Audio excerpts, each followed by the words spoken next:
The doubling and doubling of computer power brings us to a new tipping point. It brings us to a time when we're able to introduce a whole new computing platform which transforms everything. 10 years ago, it was the smartphone. If you think about the world as it was before the smartphone and the world as it is today, we can see precisely how important this innovation was. 10 years before that, it was the personal computer, and so on and so on and so on. Now today, 10 years on from the smartphone, we're reaching a new tipping point. We're realizing there's a whole new set of technologies that's out there which is about to transform everything. That set of technologies, of course, is artificial intelligence, AI. And if we thought that adapting to digital technologies before was difficult, adapting to AI is going to be incredibly tricky. Not just for people like yourselves who have to make decisions about technological implementation, but for all of humanity. And that's really what I want to talk about for the rest of this talk, because it's how we deal with the implementation of these new technologies, how we understand how society adapts those technologies, which will enable us to make genuinely good decisions about the futures of our businesses. And the financial services sector is perhaps right at the front line of people's jobs being taken by AI. Not only are you guys concerned by that, but so are all of your customers. So is all of culture, so is all of the world. And it's within that environment that we have to be thinking about technology. Now, other than the technology, why is it so hard to do this sort of digital transformation? Why is it so hard to think about these new technologies? Why is it so hard for society to adapt to these new ways of working? Why is it, with the last speaker, that sure, 30% of those customers only use apps? But why is it that the other 70% aren't using these tools when those tools themselves are way better, offer such a much more enriching and more convenient and so on experience?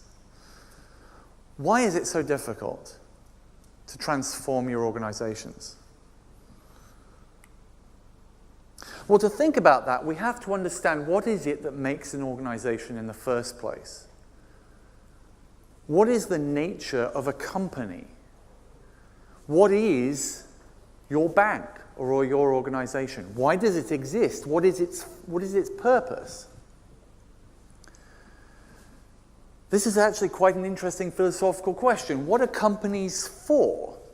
And what we've realized over time is that companies exist to fight against change.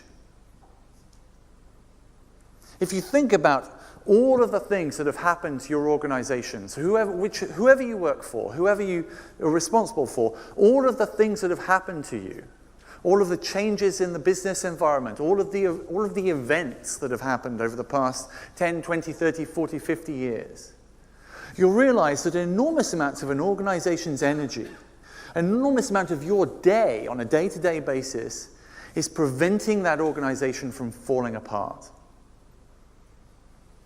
And so because of that, most of the energy within a company is to resist change. Digital transformation is hard because companies are specifically built not to be transformed. The reason that you have to talk about this so much is because you have immune systems inside your organization specifically designed to prevent you from doing your job. Other people. Because every time a new technology arrives, a whole new other ecosystem starts to come into the financial services sector. The panel earlier today with people saying that they weren't particularly bothered about small startups is a panel I've seen in many industries over the past 2 decades. It's usually something that happens roughly 5 years before the main incumbents all die.